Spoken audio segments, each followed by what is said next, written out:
Everything's a peak in my neighborhood. But the goal is to be as close to peaking as physically possible and not actually peak. Coffee's good, though. Oh, God. You know what? I'm just going to... Slap. It's fine. We're fine. Everything's fine. I don't have to listen to it. It's you. All right.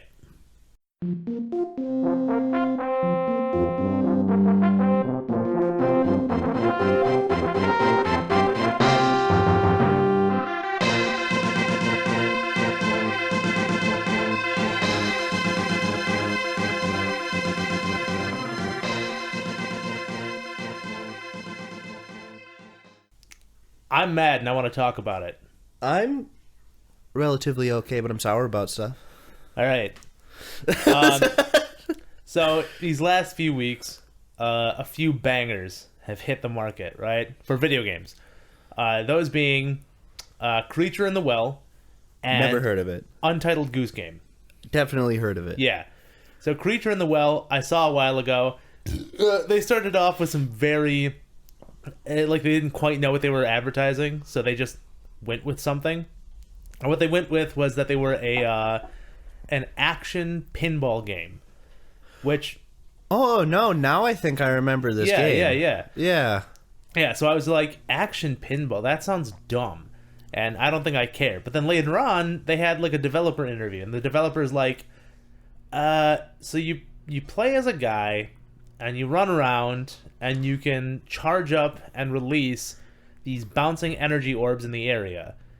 And there are other enemies in the area that usually can't attack you directly, but they can turn the balls against you. So you have to hit them with a different weapon to make them back on, so they won't damage you. Yeah. So it's a very fast-paced, pinball-like, geometry-based game. And I was like, you know what? That's a cool idea. And it's a super small company. Very small, like, kind of startup business. Yeah. And the game fucking rocks.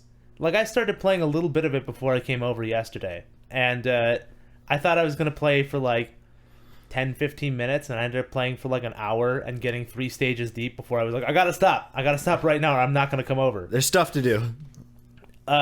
And then Untitled Goose Game was a very artistic, a very games as an art form game that came out, again, 2 weeks ago now. Yeah. And came from the good folks down in Straya. I think it might have been partially a tourist thing, because it's all about Victoria, I believe. Don't quote me on that, though. Don't quote. And... yeah, you just play as a goose and you're an asshole. And that's the game until you steal the town's precious bell, like the asshole goose that you are. And that's the whole game. And then when you beat the game, there's like extra little things that you can do. Bonus goosing? Yeah, so like, you have the checklist in each area. You don't really have to complete the checklist. There's like one thing on the checklist that actually opens up the next space. But it's fun to complete the things on the checklist because it's just you being an asshole, usually, and that's what you're here for. It's like a little puzzle, too. That's always pleasing. It's just like, okay, I'm given a box. What can I do here? Well, yeah, and there's a lot of stuff. So then once you beat the game, they give you an expanded checklist, which is like, get even more people into certain areas, and make more stuff happen over in these weird spots. And that's fucking cool, right? The fact that they give you all this stuff to play around with, and in a total sandbox, too. Like, I brought the radio from the second area you go to the fourth area that you can go to, just to fuck around with people, and it worked out really well. I think far better than it had any right to work out. So, but then we got these other games coming out. One that comes to mind is the new Call of Duty, right? Mm-hmm. Which hasn't even launched yet, is already getting slammed with all kinds of issues. They almost did it this time. They almost launched without controversy. I was so proud of them. They're like, there's no loot boxes. You're going to unlock your guns. You're going to unlock your skins. You're going to unlock your mods. And then it's only for PS4, this one game mode. Okay, there's definitely still loot boxes. The guns might be in there. Yeah. They were doing really well up until the very end when every single thing fell apart. And it was all when the demo launched, which means that they got this far without controversy by lying and keeping their employees quiet. The Hello Games does. Yeah, that was how they did this. This is absolutely not they actually did the right thing, and at the last minute, Big Daddy Activision stepped in. This was, they just fucked us. They just fucked us all. Yeah, they were like, no. Yeah. And unlike No Man's Sky, this isn't going to have development time put into it post. This is launched. This is done. And then the other thing is that, like, that game mode that was locked behind, because everybody was talking about that game mode, and it's one part of one game mode, and that's not terrible. I'm sure it's a game mode that pretty much nobody is going to end up playing, but the fact that it's locked to only PS4 for a year, which is the exact amount of time, coincidentally, it takes to make a new Call of Duty game. So by the time that game is done, by the time everybody can play that game mode, there will be a new Call of Duty game on the market and nobody will be playing it. Yeah. That's the Call of Duty mantra. You got to kill the old one to make sure people buy the new one. So that's why they were so hesitant on releasing Modern Warfare 2's remaster. Yeah, probably. I mean, Modern Warfare 2 was like the Call of Duty. For better or for worse, that was the one. That's what people wanted. So I'm mad because these fucking small-time developers that realistically have no business being this good, right? Them and their creativity and their good ideas and their fun gameplay and knowing what people actually want from a video game. Why is it that they're the ones doing this, and these guys who are titans of the industry can't fucking put out one goddamn shooter that's better than a game where you play as a fucking goose? It is most definitely at this point it's money. They're so focused on money and so not focused on gameplay. Because like I remember when that Ben and Ed game launched, that like indie puzzle, don't get your limbs chopped off. That's a concept that would never fly in a AAA publisher because it's not normal. People don't always want to be a zombie that throws his head through holes and shit. But the game's fun because they know what they wanted to do, and they were having fun making it, and if they're having fun, you're having fun. That's generally the rule, right? Pretty much, yeah. I don't think Activision has fun. I think they have a job. But it's one of those, like, how much money do you think it costs to make Untitled Goose Game? If I was to throw a random figure into the aether, I'd say maximum $100,000. Yeah, and that's the best-selling game in North America right now? Yeah, it immediately spiked up. And yeah, you could make the argument that this is, pre-holidays, that there's not another big AAA title vying for people's attention. But that actually makes it even more shocking. Well, even the last big AAA title that, like, worked, quote-unquote, was Borderlands 3. And Borderlands 3 launched with a whole slew of issues that could have been fixed if they were just like, give us a little bit, we'll fix this. Yeah. Or, literally anything Randy Pitchford did. Yeah. Because I want to buy Borderlands 3. I really do. Because I love the Borderlands series, and I love almost all of the people that work on it.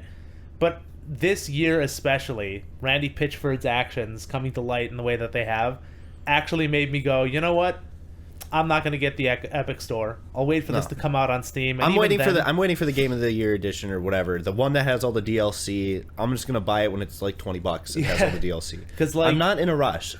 Borderlands 2 never got worse with time. Borderlands 3 isn't going to get worse with time. I don't want to show support to somebody who's so ridiculously toxic to the rest of their team, and especially when their team, like, he got exonerated. Yeah. Yeah, I saw that. I don't know how. It was closed confidentially. Yeah. It'll never be public, and he can't be tried for it again. I don't see what's weird about it. Yeah, this is in no way a big deal. Another example, right? Risk of Rain 2. Which was made by a small team after Risk of Rain 1 was completed, which is a game that I think very few people actually played. Never heard of Risk of Rain 1, I'm going to be honest. Yeah, so it was a similar idea, but it was a 2D platformer. And then Risk of Rain 2 hit, and it fucking blew up. It blew up before it came to console. But when it hit console, it exploded. It was so big, they put a Risk of Rain 2 Easter egg in Borderlands 3. The ukulele is in Borderlands 3. Oh, nice. Yeah, it's one of the what are those things called? The rare equipments you can put on any character that relic. It's a relic. Yeah, it's a relic. Yep. So, and the thing is, we never could have predicted how big this would get, and I was like, yeah, well, yeah, it's what happens when you make a game that it's fun. If you put fun in gameplay first, it's gonna work almost every time, because if you're having fun, someone else is probably gonna find that pretty fun. So I know nobody's gonna listen to this, you know, I know the big wigs, the people that you'd want to reach with this kind of message, will never hear it, but can we please just go back to like the SNES, NES era of just try some random shit, for God's sakes, man. I think right now the story that, like, I don't even know if I'm excited for the game. I just like the fact that Hideo Kojima has been given an unlimited space budget and just like, make your game, launch it when it's ready. And I was like, I still don't know what the fucking game's about. It's been like, they showed almost a total of probably almost an hour of gameplay compiled at this point. And it's almost an hour of total video, but of all that gameplay maybe accounts for 10 or 15 minutes. I still don't know what the fuck's going on. I couldn't even tell you the main mechanics of the game. So far it looks a lot like Metal Gear Solid 5, which is good because the movement was tight in that game. I think it is a fetch quest kind of game. So you go get an object and transport it through a hostile area to another area. Because from what I can gather, you're some kind of basically a ranger. You're some kind of Norman Reedus. Yeah. Some kind of Norman Reedus, and your goal is to walk through the dead. Something. Good job. My working theory so far is that the fetus thing that we keep on seeing is actually Norman Reedus. It's like, so they basically clone people and attach them to the people that have to go walk this wilderness, and that those giants, when they catch stuff, age it rapidly. So when they catch Norman Reedus's current body corpses, and the fetus body grows into a fully grown Norman Reedus, which is why when we first see him in the trailer, he's naked and surrounded by a bunch of ooze and dead animals, because that would be like 40 years have passed rapidly, so all the earth has turned to mush and oil, and baby Norman Reedus has turned into adult Norman Reedus, which is also why when he meets that lady who I suspect might be his wife, she says that he's not the same as he used to be. I think this is one of those like Space Dandy things where the fifth dimensional being can't love him anymore, because every time you hop, you just jump from one person in one point in the universe to another person in a parallel universe that's almost exactly the same. So to Space Dandy, he's always the same Space Dandy, but to her, it's a completely different Space Dandy than the one she fell in love with. So I think it's one of those kind of scenarios where that's what's going on. But that's a working idea for a game that hasn't come out yet. And yeah, I'm excited. Yeah, at least they're given the freedom to try. Also, dude, he's making a game that looks fucking weird. He's making a game that looks like he wants to make. Like, there's a lot of elements in the game that if you had shown it to me from any other big developer, I'd have been like, are we sure about that? Like the clicky claw thing? Yeah. Are we positive we want the fucking main mechanic of knowing where the enemy is obnoxious ass robot eye? Because that feels a little bit like maybe not that thing. Yeah. But Kojima's doing it. People are going to buy it just for his name alone. And let's be real here. The guy makes hits. Yeah, like, he makes games. He pretty much just pumps out big names. So, recently I finished Full Metal Alchemist. The show or the books? The Brotherhood. So the book version of the show. Yeah. The good version. Yeah, because it was at the library a lot when I was younger. Like, just the books were available. That's the only way I got any new anything. And obviously the library doesn't keep a full stock of everything. Sometimes they just run out of books. And I had to stop, like, right when they got to, like, Briggs. Right? Like, so, like, fucking over 60% of the way in. Yeah. Cut. Like, no more. And I was like, well... And then I heard that I was like, maybe I can watch the show, because I knew the show was still running. But the show had branched off and done its own shit at the time. So when Brotherhood came out, it was like, oh, I gotta watch that. Never did. Just never got around to it. I rewatched Naruto, caught up on One Piece. I liked this series. I liked it a lot. I liked how it ended. So when I was growing up, the show was airing, and I was trying to watch it, and I found myself absolutely hating Edward, right? Mm-hmm. Because, like, the entirety of the show, Edward's tone would jump all over the place, right? He would go from being, like, relatively chipper and kind of upbeat, and, like, he had kind of that cynical edge to him because of the shit that he'd seen, but for the most part, he always had a goal he was working towards. And the next episode, he'd be fucking depressed and feel shitty about everything and just wouldn't stop talking about how his brother's body was gone. It's all his fault. And it turns out that was because the filler episodes they started doing for the original series were, like, completely offbeat with all the characters. Yeah. So Edward seemed like a total piece of shit to me, and I was like, why would I root for this guy? So I watched Brotherhood because people were like, watch it. Different show. Yeah, just do it. Just trust us on this. Brotherhood, you will probably like. And I watched it, and they're right. Yeah, I really liked Full Metal Alchemist Brotherhood. It's a surprisingly, like, it's a good journey, good story. It's got a nice undertone of just, like, keep going no matter how fucking shitty the situation sounds. To be like, wow, that answer sucks. Let's find a better answer. My thing is, like, it's one of those stories that, like, once it's wrapped up, it's a good wrap up, right? Yeah, like the universe didn't halt. It's not like Naruto where, like, the universe has halted. Because, like, realistically, at the end of Shippuden, Naruto halted. There's nowhere else you could realistically go. Because, like, everybody shook hands. Everybody shook hands. You're done. Which is why, as far as, like, Boruto, at least for the anime, because I haven't been reading Boruto, but as far as the anime is concerned, Boruto is really, really shaky starting off. It's a very lilting journey. Yeah, it's your post-handshake. What are you supposed to do? Yeah. So everyone's friends, huh? Well, he could fight some... well, that would seem kind of weird, though, wouldn't it? What about the... but Naruto and Sasuke could take care of that. Well, but... actually, I don't want him to actually have to see death this early on, so they'll just be some punk-ass kids. Some Goonies. Yeah. I spent a while trying to figure out if I should watch FMA in English or Japanese. I watched the first episode twice. Once in Japanese and once in English, all the way through. Yep. So I was pretty sick of it on the English watch through. And there was a few high points to watch it in Japanese first. And the third Hokage is Fuhrer Bradley. That was pretty great, because when he walked and opened his mouth and was like, this man's dead, and it was just Hiruzen, I was like, oh no! Because I knew who Fuhrer Bradley was, so I was like, oh no, they're Hokage, no!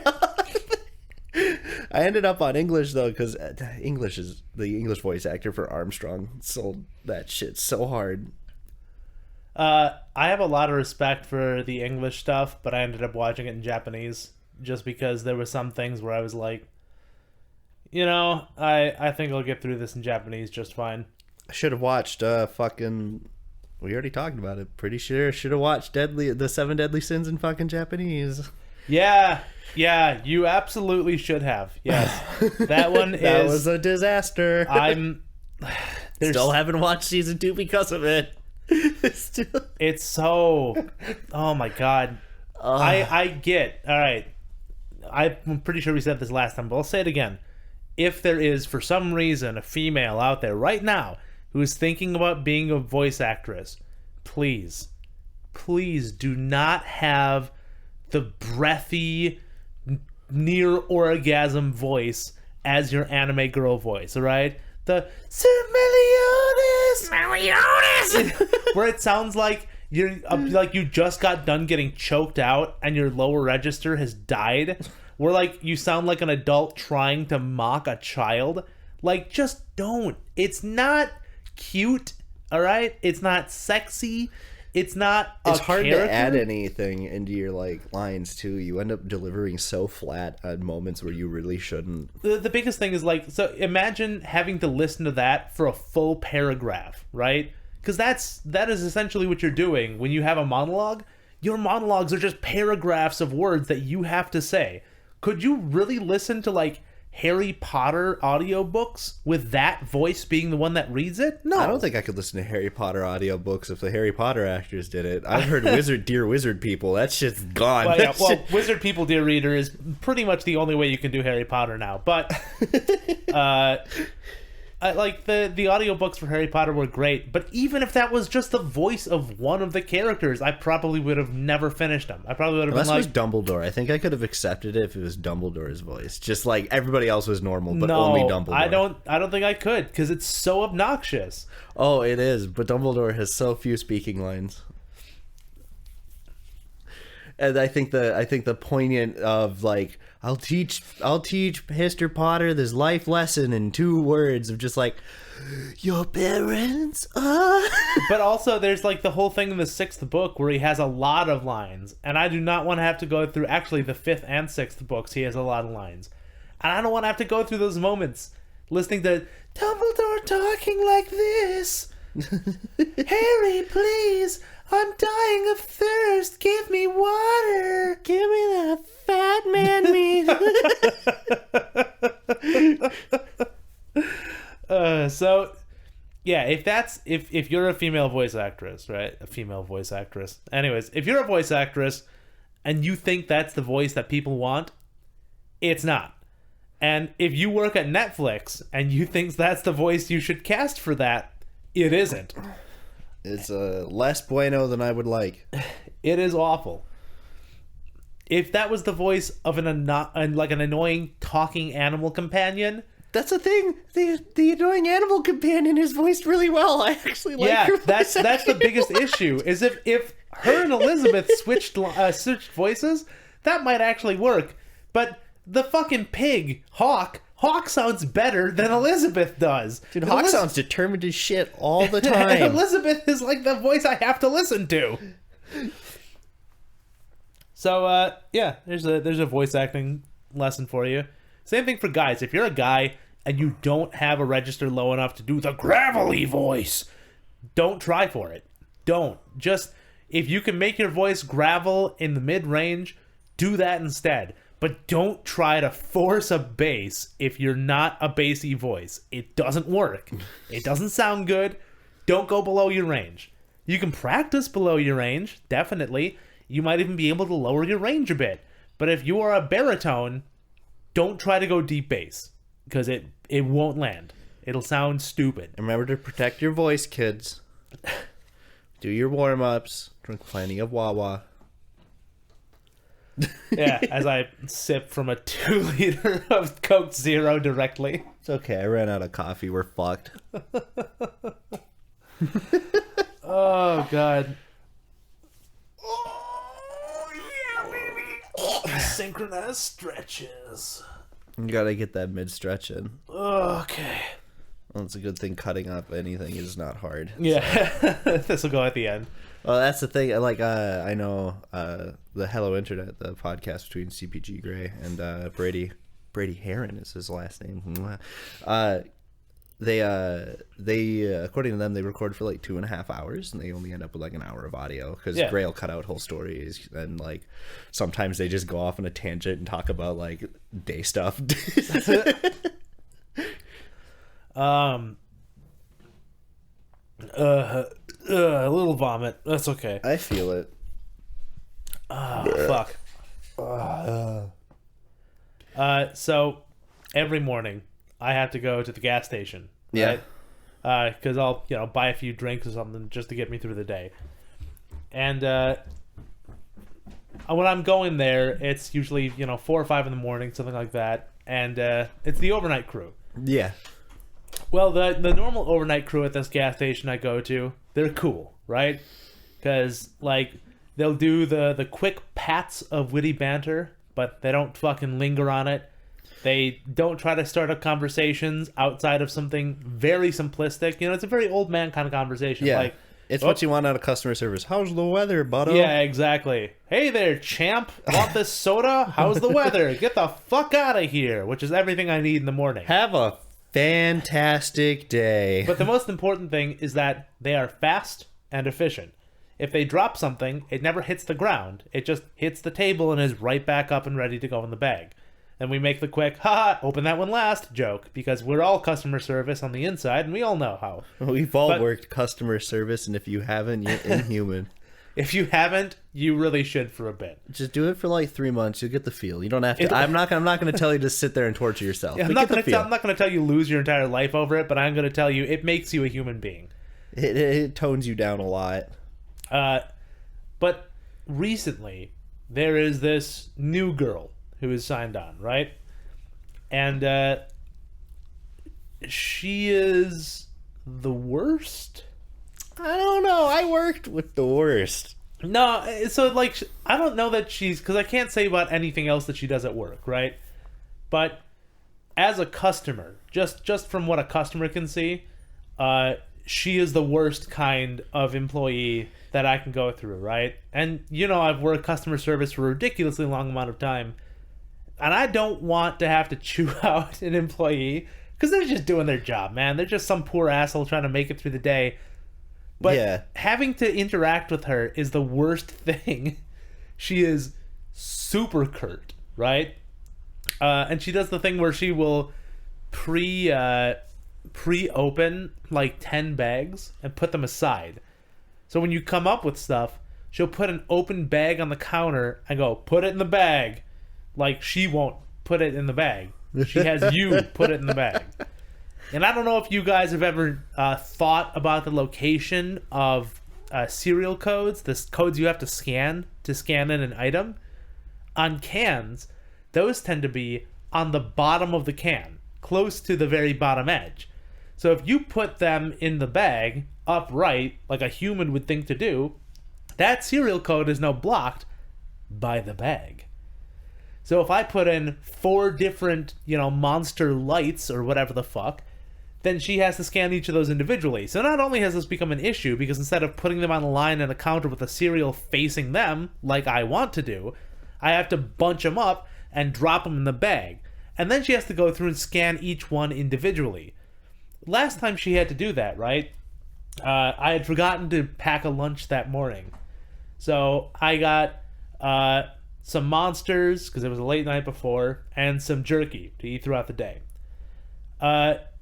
So I put the Monsters in the bag and had the jerky on the counter. And she was like, all of it, in reference to putting the jerky in the bag as well. So I put the jerky in the bag and I had it separated. And she did this thing because she now had to reach around and grab the other piece of jerky from the other side. And then she scanned all the jerky. But she scanned, one of them I had 2 small bags of. And one of them was that, what's that, Dandy... Jim Dandy. Jim Dandy, yeah. One of them was the Jim Dandy, specifically the black pepper one, because that black pepper one is. Oof, I just go with the straight black one. So she had to reach around and grab that, and she scanned that twice, and then she forgot if she had scanned the first ones again, so she scanned another one of those twice too, and then I was like.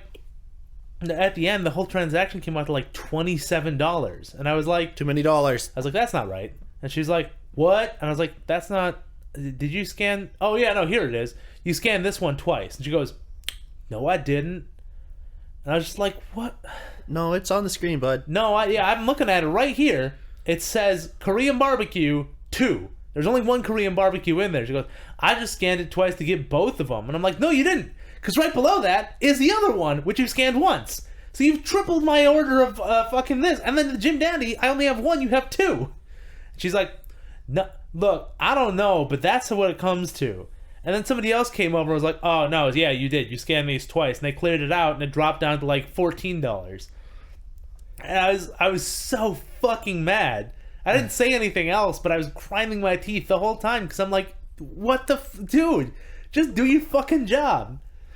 It's like scanning is like the easiest part of the job. Just scan the fucking item. I'm not asking for 1,000 different credit credit lines or phone things. I'm not asking for the annoying products. Just scan my fucking jerky. And you know what really helps? You know what helps make sure you don't double or triple scan an item? If you scan it and then put it in the fucking bag.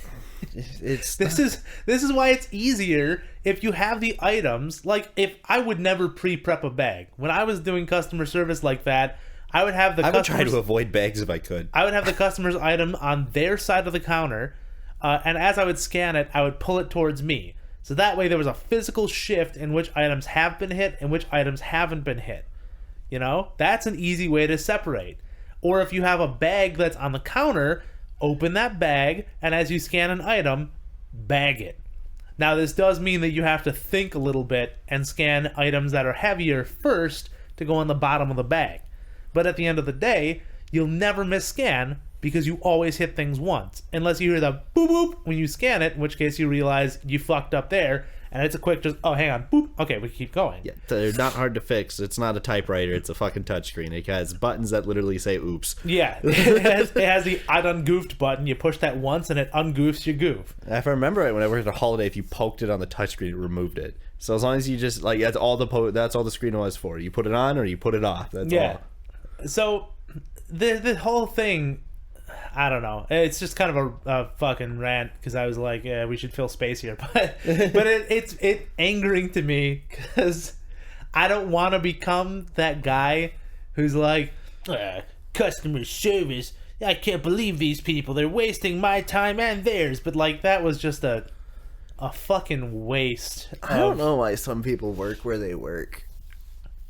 I mean, jobs are hard to find, but like gas station work level jobs aren't that hard to find. I feel like if you're gonna have that much attitude about your job, work in a warehouse. If you hate people that much, just go to a place where there aren't people, or just don't work. Just be There's homeless. a guy at my work who I don't think has said more than 3 words in the 5 months he's worked there. He just shows up, nods quietly, and I don't know if it's because he's bad at English or he just doesn't want to talk. It could be either or. But he just, like, takes his order, does his work, and then goes home. I don't... Like, he's not a people person. Like... Or, like, I mean, you could do what I do at my current job, where I talk with people, I'm jovial, but I never go to the Christmas party. Whenever the company has a party, unless it was that one where we went to the state fair. That was a good one. Outside of that, they had one of those this year, but it was at, like, the Saints game. And I was like, I don't want to go to a fucking Saints game.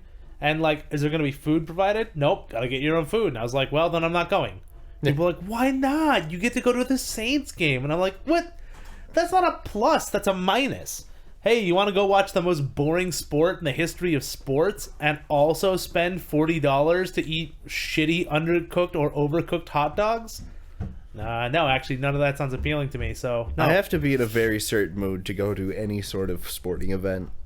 Like you have to convince me there's some reason to go. Like even going to like monster trucks and stuff now. Like now that I'm an adult, or they're just like, it's gonna be so loud and I'm gonna be so far away from it, and like, do I really want this? Honestly, as an adult, I could only go to those things if I'm so far away from it because it's so loud. Yeah, I don't want. Like, the coolest thing I want to do is watch a demolition derby, and that's because they're usually done at low benches, and we watch cars hit each other. Also, they're surprisingly quiet. Like, they're cool. Yeah, they're cool. Demolition derbies are cool. Hey, organizers, can we get more of those, please? Yes, please. Also, I do want to, at one point, go to Canterbury, which is the local gambling parlor, and watch the ostrich races. Oh, yeah. I'm not too interested in horses. I was giving you to look like, dude, wait, horses, though? Like... Oh, no, we went off last time. I am not a fan of horses. They're not... If you're a horse person, I'm not coming after your horse. I'm not here to judge you. I just want nothing to do with your awful animal. But, like...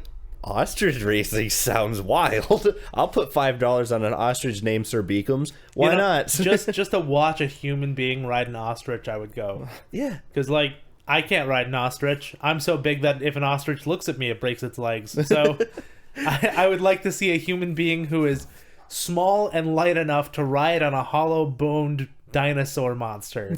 on a creature that could rip your eyes out. I want to see people. Horses can crush your sternum, but this one can like literally peck your, like it can pinpoint you. But no, its pecs are terrible, but its feet, dude, with those fucking talons. Dude, Jesus. it's a velociraptor with feathers. I had a dumb mating dance. Oh yeah, boys. Have you seen their mating dance? Isn't that the one where they put their wings out and they like flop side to side? Yeah, they squat real low and they put their wings out to the side and then they like rhythmically bob their head into their outstretched wings. Yeah. That's how I get my girls. Yeah, it's surprisingly effective. Yeah. You turned on now, Conrad? I am. Yeah, I am rock hard. All 2.5 inches of me is solid like diamonds. Oh, we're halfway.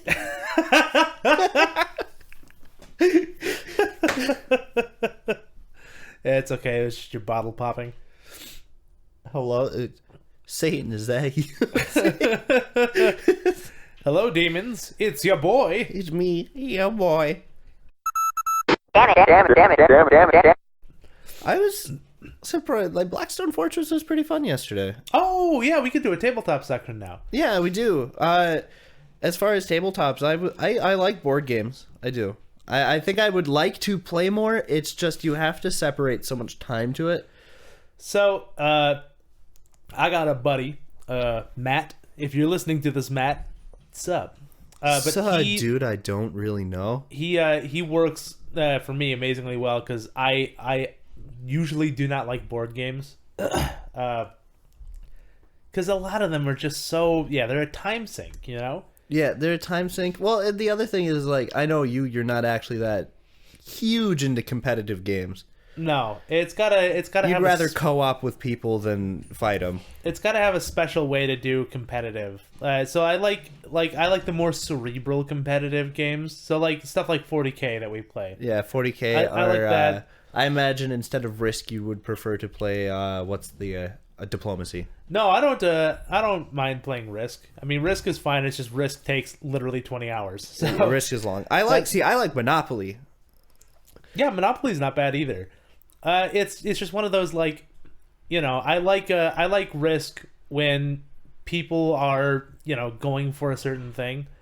Because, you know, usually people will just be like, I want Asia, and that's their whole game, and I'm always like, I want Australia. See, I want the whole board. I'm a colonizer. You're the expansionist. Yeah, I sit there and like everybody's got like that big border of like dudes and like one or two dudes in middle Asia. I've got like 8 dudes on every spot. I'm like, they're not the biggest, but we'll get there. I always just go for Australia, and I like hunker down. Yeah, I don't. Do you play on the old boards or the new boards where they got the second entry point into Australia? I do both.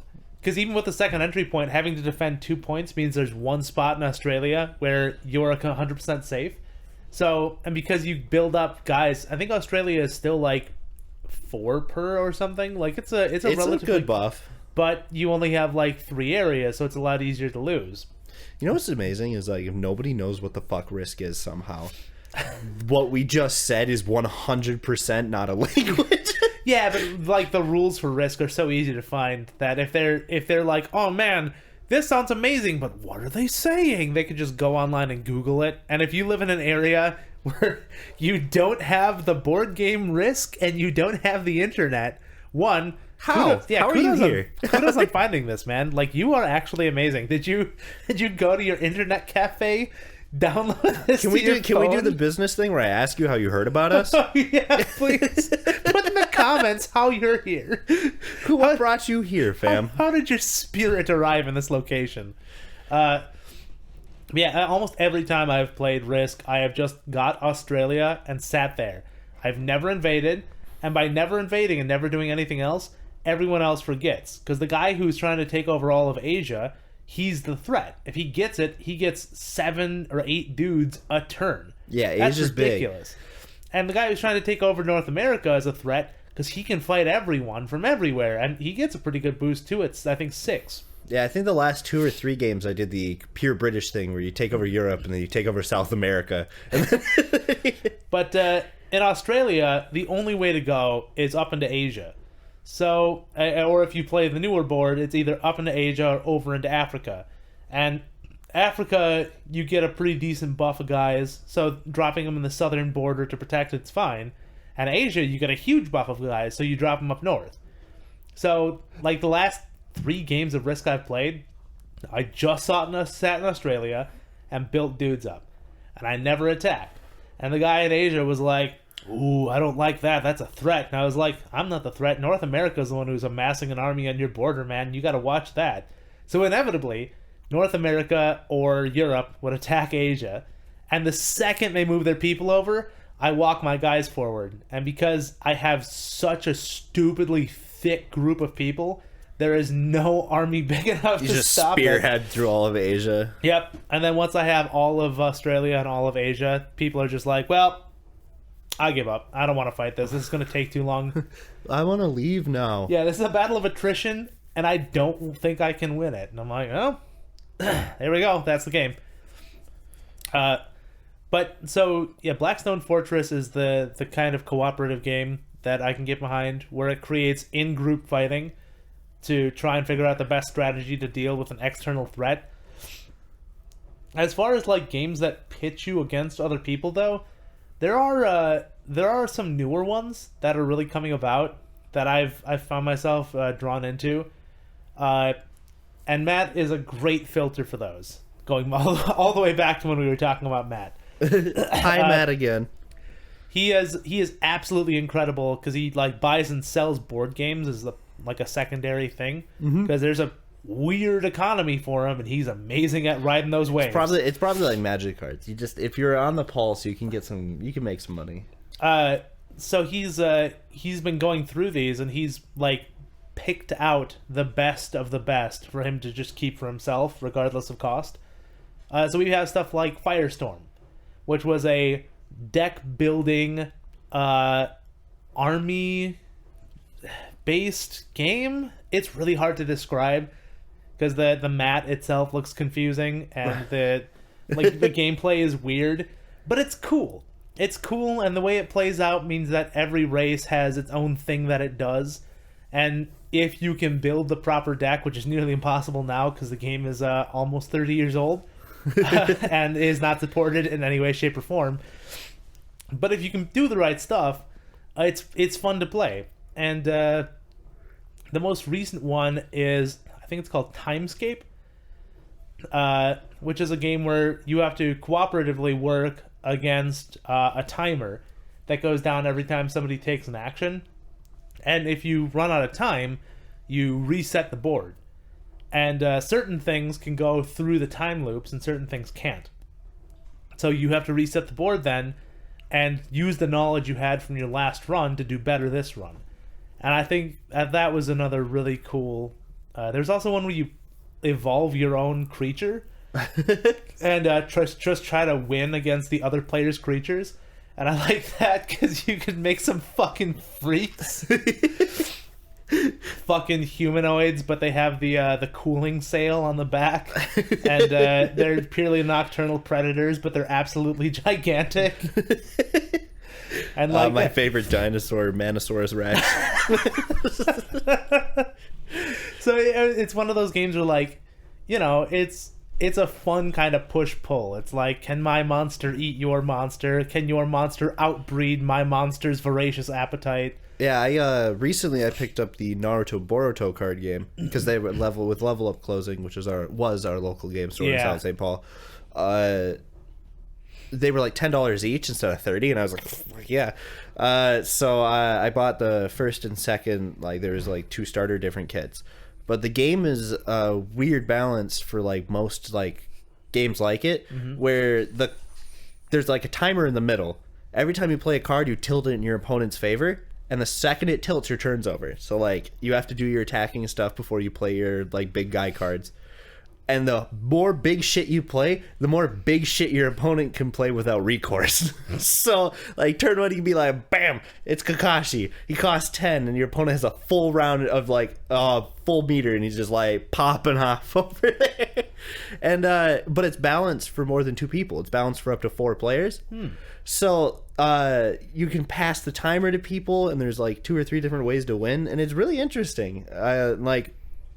Like 1v1, it's always you just kill your opponent. But the second, like, me, Travis, and Thomas got together and played around, like, suddenly there was, like, the diplomacy of, all right, like, I could drop this dude and pop off, but Travis is over there, and I'd give him so much time. Well, so that was the thing about Firestorm was that there are 3 different victories, right? There is the military victory, where you capture your opponent's homeworld, which sounds like the easiest one, but because you have to move through the Firestorm and there's a lot of shit between you and that, it's actually pretty difficult. There is I think they call it the Explorer victory, where you capture 4 or 5 other worlds, or it might be 3 other worlds that are not in your home sector, which is a weird victory, but it's doable with certain builds. And then there is the economic victory, where you get your tech up to 30. You're Gandhi then. Yeah. So there's one race whose entire thing is going for that economic victory. So all of their shit costs a fuckload of money. They generate money extremely slow. All of their vehicles are notably worse than other vehicles. But they have these 2 things. One of them is the Guardian platform. It can only move 1 space, which means crossing the Firestorm with it is a huge risk. But it's like attack damage is 12 and its shields are like 8. So if anything attacks it and it spends 1 energy to block with its shields, it's almost guaranteed to block any attack in the game. And its damage is so ridiculously huge that if you don't have any kind of like extra armor or extra shielding, you'll just die to it. You'll die. It only has 2 shields, so it's unlikely to be used, or 2 energies. It's unlikely to be used in attacks. But you can place them right in front of your homeworld, and nobody can get through to your homeworld without passing them. And then they have the ship carrier or whatever, the carrier platform, which is another one that I think it's like 9-9, and it's ridiculously hard to kill. So they just, like, they get tech until they can drop those things. They drop those things, and then they turtle. And then they splat. And the race that I ended up being good with was the Murin, which are all about murdering. That's all they do. Kill. Their ships have an ability where instead of doing anything, they can just gain 1 additional energy. So you start off with 3 energy, and then you can just gain another one.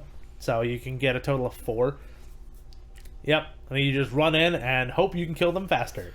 Yeah, I've found myself playing so many more games recently, of just like in recent years of just trying like this and trying that. Like when Nick introduced me to a round of Guild Ball, I had a lot of fun with it because like I got the point of the game after like a round or 2, and like I just demolished Nick by just tossing the ball into the net like 8 times in a row. Because Nick's like, I'm gonna beat up your dudes, and I'm like, yeah, go ahead, kill him, they're scoring. Yeah, he's out on the grind. He's out around the field missing 3 limbs, but look at him score.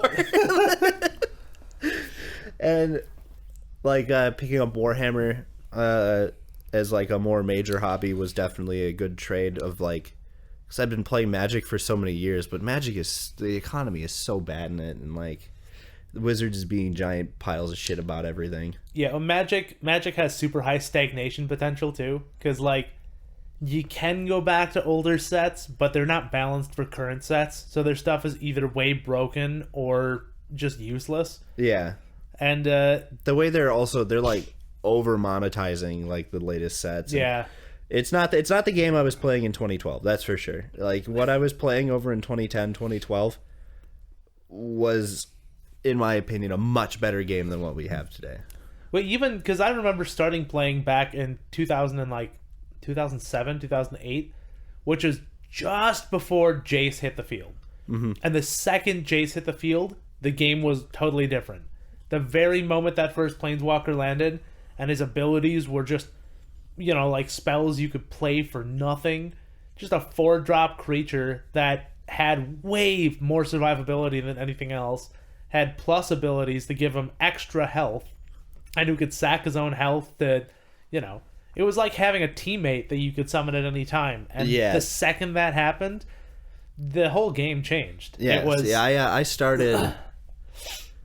it was 2 sets after that, because that was World Wake, and then it went into Mirrodin. So it was Zendikar, Mirrodin, and then there was Innistrad. Innistrad was the set I started playing in but didn't buy because I was poor and I hated the vampire aesthetic, because Twilight was really big, and that was just not my thing.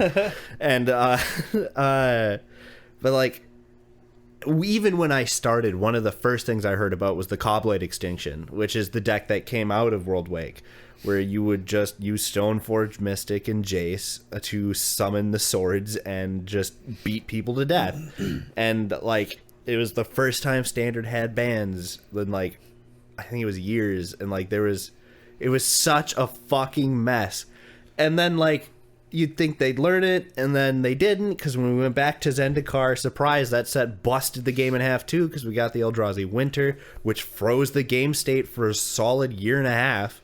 Yep. And it still hasn't fully recovered. And then they broke Standard every single set so far in the last 3 years. Well, it's just... It doesn't help that if they try to make a set that's, like, more back to the old days, people get mad about it. Because they're like, where's my good card? Where's my value? And, like...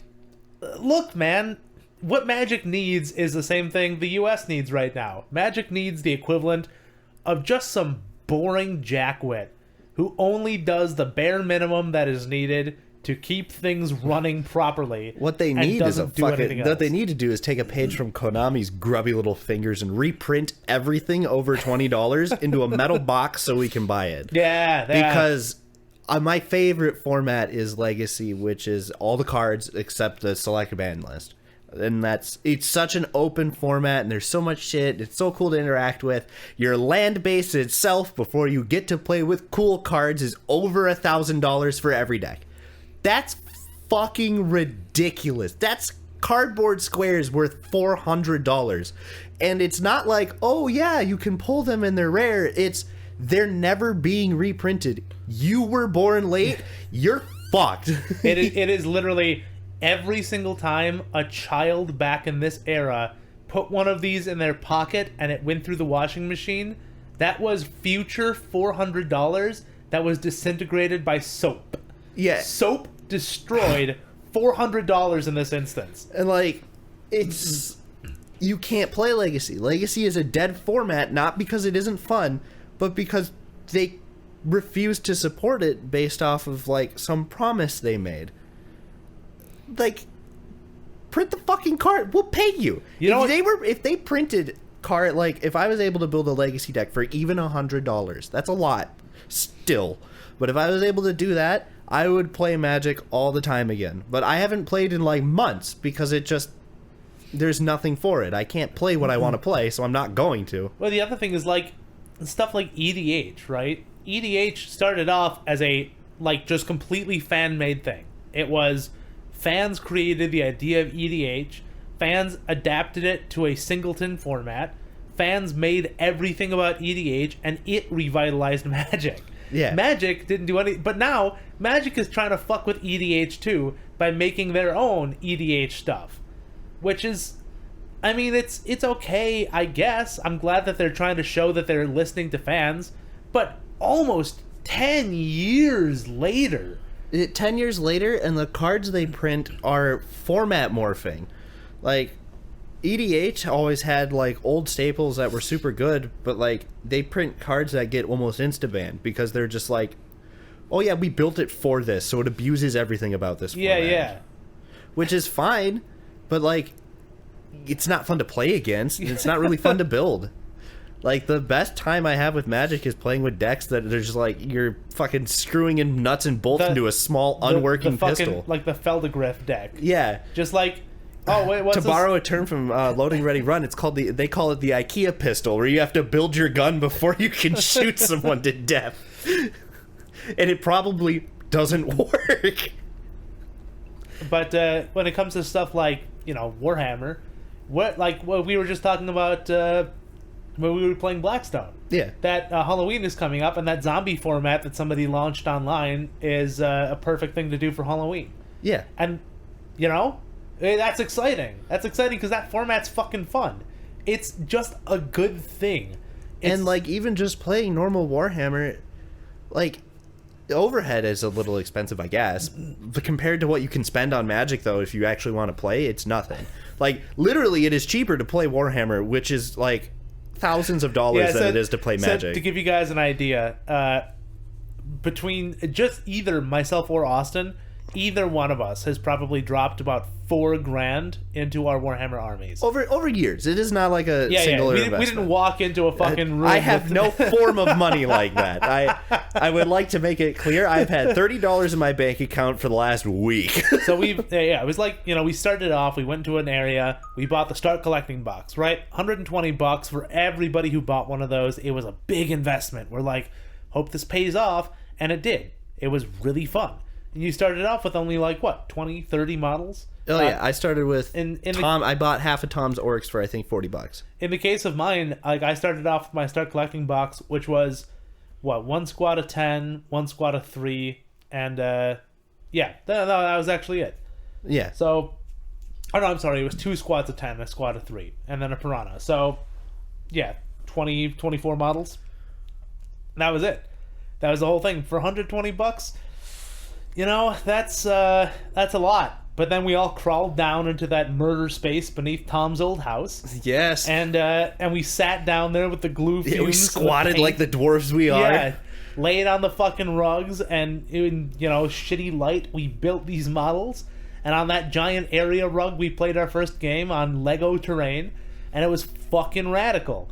It was cool. So good. And then when we started buying paints and painting our models, and we'd show off we got like a little customization under our belts. Yeah, we started showing off like new techniques and teaching each other how to do stuff.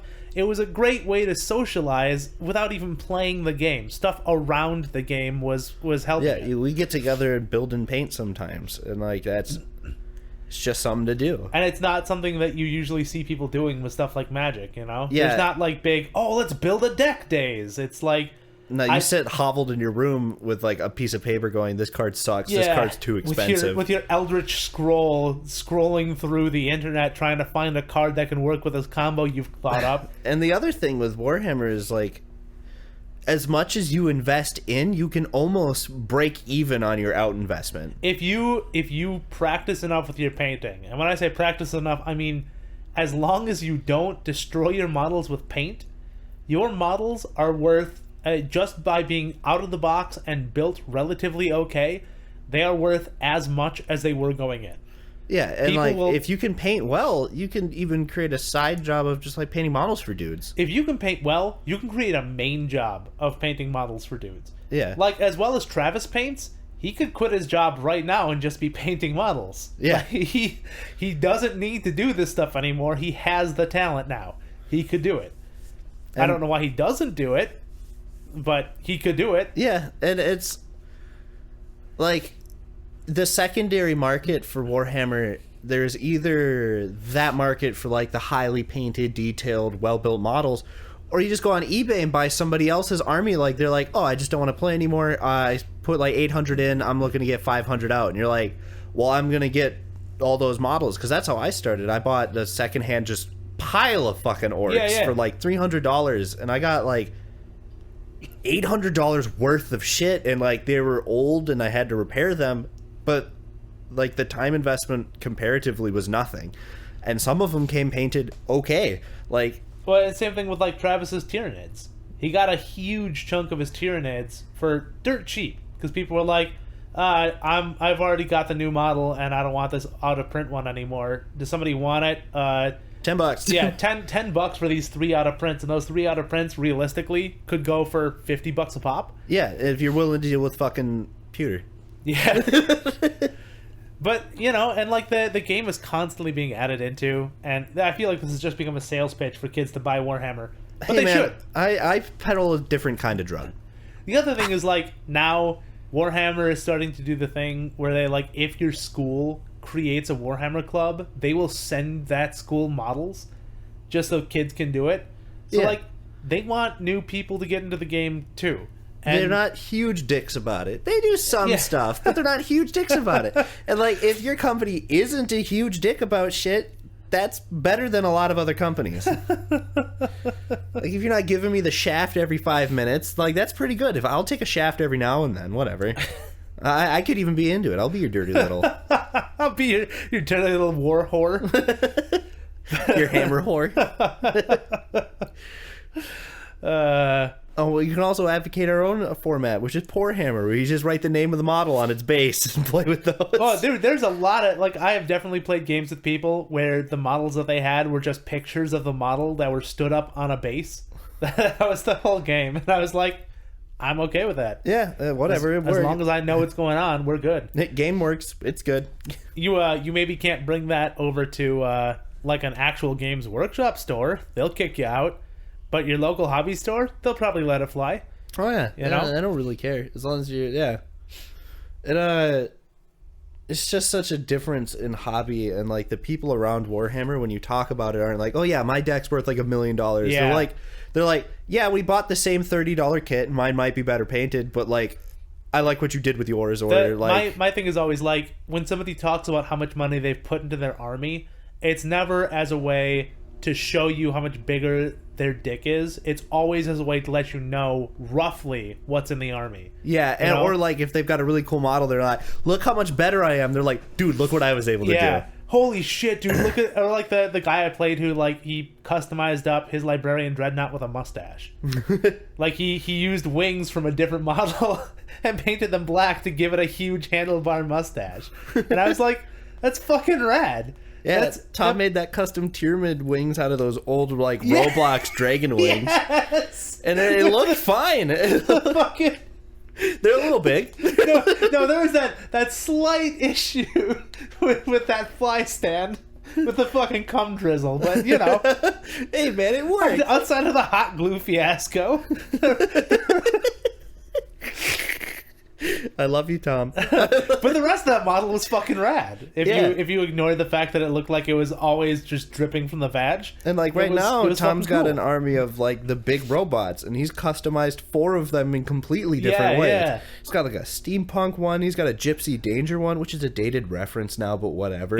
But he's also got the Solaire one. He's also got Liberty Prime. Yeah, dude. And they look fucking rad. Yeah, and he made I'm looking at the smokestacks right now for the steampunk one. Yeah, and like the Liberty Prime, he made his own like he made his own nuke rack. He bought like a little model fence from a hobby store, glued them together and molded his just formed up little dildos of nukes and put them in there, and it looks really good.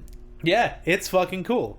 And like if you go online, people will post work in progress pictures all the time, and they look so cool. Like you can see everything coming together, you know. Yeah, there's this guy who does these amazing Nurgle Knights where he'll use like baby doll faces to go in the middle of the chest, and then like green stuff to mold up on the side, and these little metal like bearings essentially, and he'll just pop them in there for like pus sacks. And like right away in the beginning you're like, I see where this is going. All right. And even Games Workshop themselves are like, I think you have to be 60% for official tournaments of theirs. Yeah. So they're totally okay with customization within reason. Like you have to be just over half all the regular model. Yeah, you have to like. They're like, please actually still buy our products, but make it look cool. Yeah.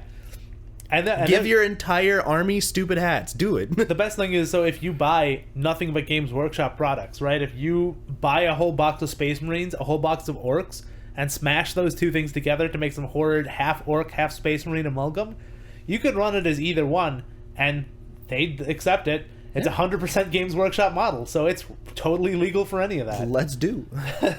I have 2 pairs of pants stuck together as a grot, and it works. I love Pants Monster. From the spare parts, yeah. I had an extra base, and you had some extra legs. It was a match made in heaven. It was it. It was meant to be. Oh god. Yeah. So the point of this podcast is get into Warhammer and buy indie games. Don't do drugs. Do games. They're better drugs. You don't get anything out of them but entertainment. But do you really need anything else? If you are thinking about like building your own game, and you're questioning like, will it be successful? Just look at Untitled Goose Game. Look at how stupidly simple that game is. Look at Katamari Damacy. Yeah. It's just build a game where the thing you do is fun. Make the game fun. And no matter what you do, just remember, you'll never be better than Air Gear. It's never going to happen. Every day, I'm going to remind you, it's not worth your time to try. That's all for us in the Sour Hour. Good night. Bye.